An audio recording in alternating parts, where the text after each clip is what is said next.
तो हेलो दोस्तों, कैसे हो? आशा करता हूँ आप लोग अच्छे होंगे। इससे पहले हमने जो क्वेश्चन कराए थे, जो रियल नंबर जिसे वास्तविक संख्या के नाम से जाना जाता है, इसकी जो हमने 1.1 और 1.2 एक्सरसाइज करा चुके हैं। इसकी एक्सरसाइज जो विविध प्रश्नावली जो उदाहरण सहित दी गई है, आज हम वो कराने वाले हैं। तो इसकी जो अति लघु उत्तरीय प्रश्न है वो देखेंगे, तो किस तरीके से हमारे क्वेश्चन है अगली एक्सरसाइज में देखते हैं। विविध प्रश्नावली में विविध प्रश्नावली तो देख लेते हैं। क्वेश्चन नंबर 1 हमारा क्या कह रहा है। क्वेश्चन नंबर 1 कह रहा है कि 7/8 का दशमलव रूप में प्रसार कीजिए। तो हम आज हम आपको इसमें जो क्वेश्चन कराने वाले हैं वो दशमलव रूप में किस तरीके से प्रचार करते हैं, ठीक है, और m/n के रूप में व्यक्त कीजिए। तो किस तरीके से हम m/n के रूप में व्यक्त करते हैं, अगर हमारे क्वेश्चन पेपर में आ जाए तो किस तरीके से हम m/n के रूप में व्यक्त करेंगे। क्वेश्चन चाहे कोई सा भी हो, हम इस तरीके से m/n के रूप में व्यक्त कर सकते हैं। तो लिख लेते हैं। क्वेश्चन हमारा क्या कह रहा है। पहला नंबर क्वेश्चन है 7/8 का दशमलव रूप में प्रसार कीजिए। दशमलव रूप में प्रसार करना है, किस तरीके से प्रसार करेंगे, सोल्व करके लिख सकते हैं हम। सोल्व करके लिख लेते हैं। दशमलव रूप में प्रसार करेंगे। संख्या हमारी कितनी गई है? 7/8। 7/8 को किस तरीके से पढ़ा पड़ेंगे, तो देख लेते हैं हमारी संख्या क्या है। जब 8 का हम 7 में पढ़ा पड़ेंगे तो हमारा 0 पॉइंट लगाकर 1 जीरो यहाँ बढ़ जाएगा, तो 8×7 = 56। 8×7 = 56, 7 बार जाएगा, 8×8 = 64। 8×9 = 72, 8 बार चला जाएगा, 8×8 = 64 हो गया। तो हमारे 8 बार चला गया, यहाँ कितना आ गया? 64। फिर पॉइंट लगा के किस तरीके से लिखते हैं, इस तरीके से देख लो। एग्जाम्पल तौर में देखेंगे तो फुल बेस से हम समझा सकते हैं कि 7 का जब हम इसमें करेंगे तो कितने बार चला जाएगा? 0 पॉइंट लगाकर 0 एक यहाँ बढ़ जाएगा, 7×8 = 56 हो गया, 8×2 = 64 हो गया, सॉरी। तो 64 हमारा ये आ गया, बचा कितना इसमें? 7। 7 फिर बच गया, फिर 0 लगा लेंगे, फिर 0 लगा लेंगे, फिर लिख लेंगे 8×2 = 64। 8×2 = 64 हो गया यहाँ पर। तो 64 में 6 तो यहाँ पर 60 बचा ना, 60 बचा। तो 60 का फिर हम पढ़ेंगे 8×7 = 56। तो हम देख लेते हैं तो ये कितने बार जा रहा है? 8×7 = 56। 60 में पढ़ेंगे तो कितना हो गया? 8×7 = 56, तो 56 हो गया। तो हमारे पास कितना बचा? 4 बचा। फिर पढ़ लेंगे 8×5 = 40। 5 बार चला गया तो 40 हमारा कट गया। जो हमारे पास संख्या आ जाएगी 0.875, यही हमारे पास संख्या आ जाएगी। नेक्स्ट क्वेश्चन पर चलते हैं। नेक्स्ट क्वेश्चन हमारा क्या कह रहा है। नेक्स्ट क्वेश्चन हमारा कह रहा है कि 2157/226 का दशमलव रूप में प्रसार कीजिए। किस तरीके से प्रसार करना है जो देख लेते हैं हम। क्वेश्चन हमारा क्या कह रहा है, सॉल्व करके लिख लेते हैं। किस तरीके से सॉल्व करेंगे, सॉल्व करके हमारी संख्या कितनी है तो सॉल्व करके लिख लेते हैं। सॉल्व देख लेते हैं हम। सॉल्व संख्या हमारी कितनी है? 2157/625। इसे पहले देख लेते हैं, काट लेते कितने से कट रहा है। तो हम सबसे पहले हम 2 से काटेंगे तो 2 से नहीं कटता तो हमारे, तो हम 3 से काटेंगे। 3 से काटेंगे, 3 7 21, 3 कम 3, 3 में 27, 3 दूनी 6, 3 7 ये 3 से नहीं कटेगा। तो 4 से काट के देखते हैं, ये नहीं कट रहा 4 से। सोल्व तरीके से देखते हैं, इसी तरीके से भाग करेंगे। 625 का जब हम भाग करेंगे 2157 में, तो किस तरीके से जब हमारा आंसर निकल के आएगा तो तुम देख लेते हैं। तो कितना बार हमारा जा रहा है, तो 3 बार हमारा ये चला जाएगा 625 का। जब 3 बार जाएगा हमारे पास तो कितना हो गया? 3 बार हमारे पास ये गया। तो हम देख लेते हैं 3 बार जाएगा, तो 3 बार जाएगा तो हमारे पास कितना हो जाएगा? 6×3 = 18, 1875। 1875 आ गया। तो इसे तो माइनस करके देख लेते हैं। 7 में से 5 घटाया 2 बचा, 7 में से 5 घटाया 2 बचा, तो इधर कितना आ गया? 15। 15 में से 7 घटाया 8 बचा। फिर यहाँ कितना आ गया? 10। 10 में से 8 को घटाया कितना बचा? 2 बचा। तो ये हमारा हो जाएगा। फिर पढ़े अब 282, 625 का भाग 282 में हमारा नहीं जा रहा है। 625 का भाग जो 282 में नहीं, तो पॉइंट यहाँ लगा लेंगे, 1 जीरो यहाँ बढ़ा लेंगे। 6 6 चौक 24, 4 बार गया, 2400, 2500 आ जाएगा, ठीक है। 625, 2500, 2500 में कितना बचा? 320 बचा। 320 का फिर 0 लिख लेंगे। कितने बार चला जाएगा? 5 बार चला जाएगा। 6×5 = 30, 3125, 3125 आ गया हमारे पास। फिर इसमें माइनस कर लेंगे, कितना हो रहा है 3125 में, तो हम देख लेते हैं कितना हो रहा है हमारे पास। 750। 750 में फिर हम एक बार करते हैं, कितना हो गया? 625, कितना बचा? 75। फिर देख लेते हैं 600, 625 हमारे पास कितना बचा? 125, सॉरी 125 बचा। 125 में फिर 0 बढ़ा के लिख लेते हैं, तो हमारे पास कितने बार चला जाएगा? 2 बार चला जाएगा। 6 में 1200 बचा। तो हमारा यही आंसर हो गया। हमारे पास जो आंसर निकल के आया, इसे निकालने के बाद जो भाग गया तो पॉइंटों में हमारा प्रसार रूप आया 3.4512। यही हमारा आंसर आ गया। नेक्स्ट क्वेश्चन पर चलते हैं। अब हम नेक्स्ट क्वेश्चन पर चलते हैं। नेक्स्ट क्वेश्चन क्या कह रहा है? 8/3 का दशमलव प्रसार रूप ज्ञात कीजिए। इसमें ही प्रसार रूप ज्ञात करना, तो किस तरीके से प्रसार रूप ज्ञात करेंगे? 8/3 का दशमलव प्रसार रूप। क्वेश्चन नंबर 3 तो सॉल्व करके लिख लेते हैं। सॉल्व करके लिख लेते हैं हम। क्या लिख लेते हैं? 8/3 का प्रसार रूप ज्ञात करना है। तो आप जब 8/3 का प्रसार रूप ज्ञात करेंगे तो किस तरीके से ज्ञात हो जाएगा? 6 2, तो कितना बचा हमारे पास? 2। तो हमारे पास ये आ जाएगा, जब 3 का हम 8 बार पढ़ेंगे, 3 दूनी 6, 6 जब 6 8 में से 6 घटाएंगे तो कितने बचेगा? 2। फिर पॉइंट लगा के फिर 0 लेंगे, 3×6 = 18, फिर कितना बचेगा, फिर 2, फिर 3 6 18, ठीक है। तो कितना बच गया, ठीक है। तो ये बार बार हमारा 6 आ जाएगा, तो हमारे पास जो संख्या आ जाएगी 2.6 पर बार, यही हमारा आंसर हो जाएगा। अब नेक्स्ट क्वेश्चन पर चलते हैं। नेक्स्ट क्वेश्चन हमारा क्या कह रहा है, तो किस तरीके से लिख लेते हैं इसे। क्या कह रहा है, 15/4 को दशमलव रूप में लिखिए। सॉल्व करके लिख लेते हैं। दशमलव रूप में ज्ञात करना है, दशमलव रूप में ज्ञात कर लेंगे तो क्या हो जाएगा हमारे पास 15/4, 15/4 तो पढ़ लेते हैं। 15/4, 4 12, 3 बार चला गया, कितना बचा 3। जब 3 बचेगा तो 4 का भाग 3 में नहीं जाएगा, तो पौंड लगा लेते हैं, ठीक है।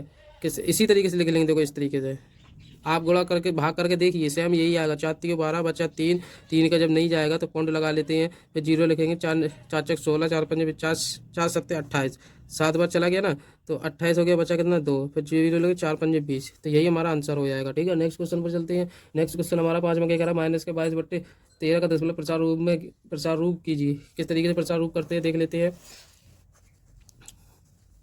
प्रसार रूप क्या करना है, तो ठीक है, सोल्व करके लिख लेते हैं हम। प्रसार रूप सोल्व करके लिख देते हैं। प्रसार रूप -22/13, तो 22/13 जब प्रसार रूप ज्ञात करेंगे तो किस तरीके से, सेम इसी तरीके से भाग देंगे। 22 में 13 का भाग देंगे, तो दे लेते हैं 22 में 13 का भाग। तो जब 13 का भाग देंगे तो 13 कम 13 एक बार जाएगा 13, ठीक है। तो यहाँ कितना हो गया 12, 12 में कितना 9, तो 9 बचा, तो पौंड लगा के फिर 0 ले लेते हैं। 13 पंजे 13 43, 13 चौक 52, 13 पंजे 65, 13 छिंग 78, तो हमारा जो आ जाएगा कितना आ जाएगा, कितने बार गया 6 बार, कितना आ गया 78। तो 78 हमारे पास कितना बचा, 10 में से 8 घटाओ 2 बचा, 8 में 7 घटाओ 1 बचा, ठीक है। तो 12 बच गया। अब क्या क्या करेंगे, फिर 12 में नहीं आएगा, फिर 0 लगाएंगे, फिर पढ़ेंगे 120 बार। 13 पंजे 65, 13 छिंग 78, 13 7 13 में 117 हो गए, तो 9 बार चला गया, तो हमारे पास कितना आ गया 117, बचा कितना 3, ठीक है। 3 जब हमारे पास बचा, तो अब 3 का हम किससे 0 बढ़ा लेंगे, 13 तो नहीं 26, कितना बचा 40, 13 3 39, 13 चौक 52, 13 3 39, 3 बार चला गया, तो 39 आ गया हमारे पास, क्या आ गया 39।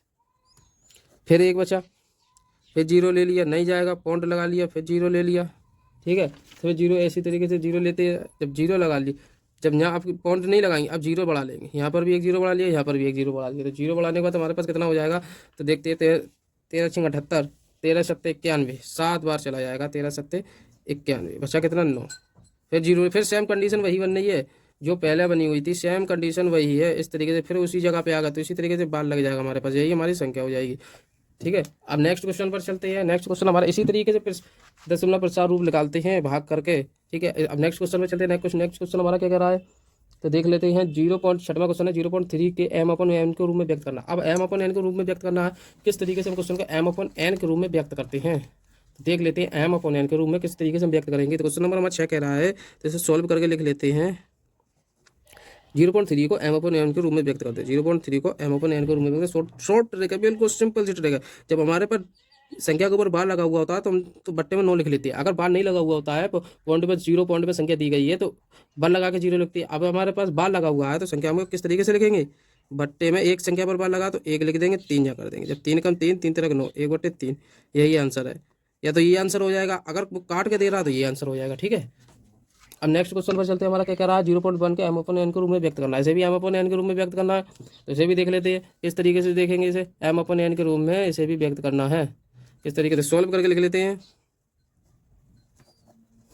m/n के रूप में व्यक्त करना है, इसे सॉल्व तो लिख लेते हैं 0.1 m/n के रूप में व्यक्त करना। शॉर्ट ट्रिक, ये हमारे पास शॉर्ट ट्रिक है 0.1 जो, तो 1 के नीचे जब बार लगा हुआ है तो बट्टे में 1 के नीचे क्या लिख देंगे, 9 लिख देंगे, यही हमारा आंसर हो जाएगा। नेक्स्ट क्वेश्चन पर चलते हैं। हमारा क्या कह रहा है, 8वां क्वेश्चन क्या कह रहा है, 0.585 m/n के रूप में व्यक्त कीजिए। m/n के रूप में व्यक्त करना है, तो किस तरीके से m/n के रूप में हम व्यक्त करेंगे, तो लिख लेते हैं सोल्व करके। 8वां क्वेश्चन 0.585 को m/n के रूप में व्यक्त करना है। 0.585 बाहर कितने भी लगा, 3 संख्या m/n के रूप में व्यक्त करना। सिंपल सी ट्रिक, सेम कंडीशन वही लगा देंगे, जितनी संख्या पर बार लगा होगा उतने ही 9 नीचे लिख देंगे, ये ट्रिक है, ठीक। अब नेक्स्ट क्वेश्चन, यही हमारा आंसर हो जाएगा। नेक्स्ट क्वेश्चन पर चलते हैं।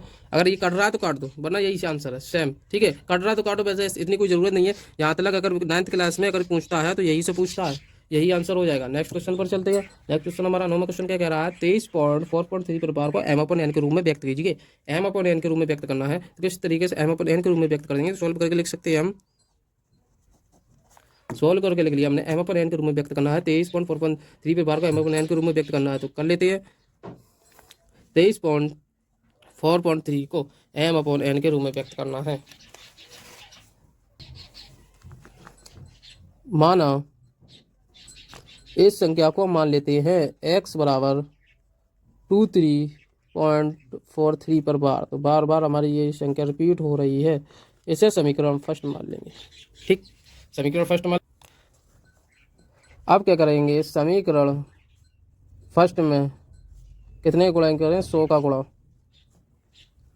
दोनों पक्षों में करने पर,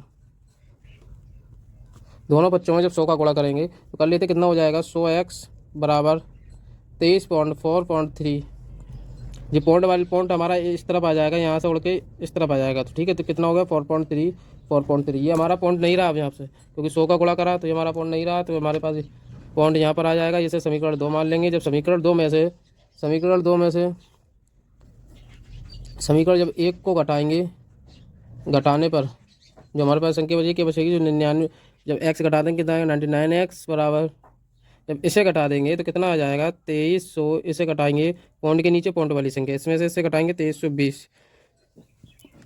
99 जब गुणा में तो इस तरह भाग में ले आएंगे 2320/99, यही हमारा आंसर हो जाएगा। नेक्स्ट क्वेश्चन पर चलते हैं। नेक्स्ट क्वेश्चन हमारा क्या कह रहा है, क्वेश्चन नंबर 10 में हमारा क्या कह रहा है, तो क्वेश्चन नंबर 10 हमारा क्या कह रहा है, सोल्व करके लिख लेते हैं। 10वां क्वेश्चन नंबर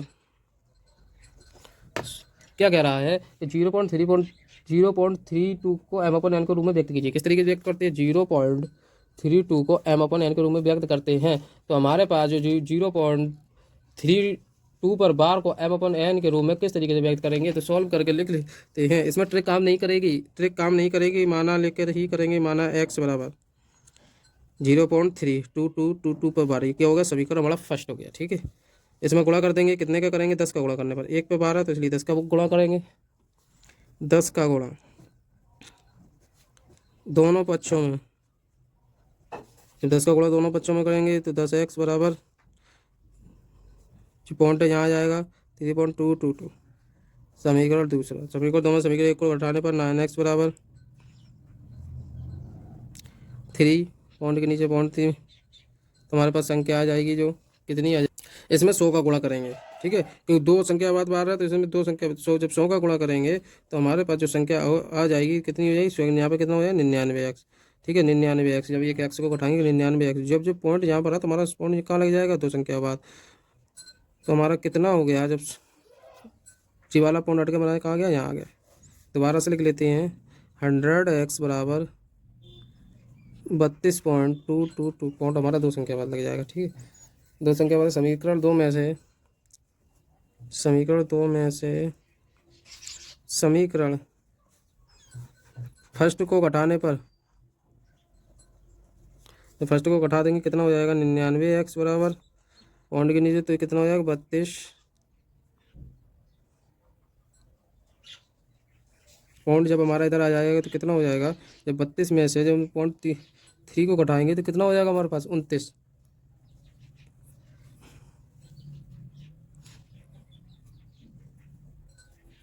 29/99, एक्स को इधर लेंगे, यही हमारी संख्या हो जाएगी।